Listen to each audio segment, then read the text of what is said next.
या स्पिन्स या नावाचं वर्कशॉप मी पहिल्यांदा जेव्हा ऐकलं होतं तेव्हा थोडा मनात संशय होता की हे काम होईल का नाही. परंतु माझे बंधू रामभाऊ मस्के यांनी सांगितलं की काम होऊन जाईल. सर्वात आधी मी सागर सरांशी बोललो.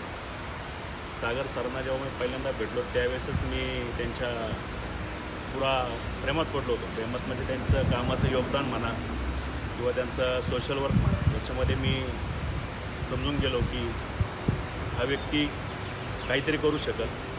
कारण त्यांचं सोशल वर्क बाकीची कामं यातून मी प्रभावित झालो.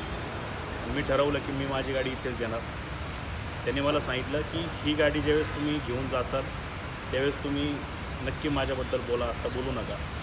आणि ही गाडी करताना मी माझी स्वतःची गाडी म्हणून करेल असं त्यांनी मला आश्वासन दिलं होतं. त्यानंतर मी बराच वेळा त्यांना खूप वेळा त्रास दिला 15 दिवसात. परंतु आज जेव्हा मी गाडी बघतो तेव्हा मला कुठंतरी असं फील होतं की मी 3 वर्षापूर्वी माझी स्वतःची गाडी ज्यावेळेस मी नवीन घेतली होती त्या टाईपचं मला फील होतं आहे. नेताचे सर्व जे वर्कर आहेत ते सुद्धा त्यांच्याशी एक माझं नातं चांगलं आलेलं आहे. आणि त्यांची काम करण्याची पद्धत ही स्वतःची गाडी असल्यासारखं ते काम करतात. आणि मला असं वाटतं आहे की येणाऱ्या काळामध्ये देखील मी जास्तीत जास्त कस्टमर्स नाही म्हणता येणार, तर माझ्या जवळचे जेवढे मित्र असतील किंवा नातेवाईक असतील त्यांना मी 100% सांगेल की सागरच्या वर्कशॉपला म्हणजे आपल्या वर्कशॉपला 100% भेट द्या. आणि काम हे स्वतःची गाडी असल्यासारखं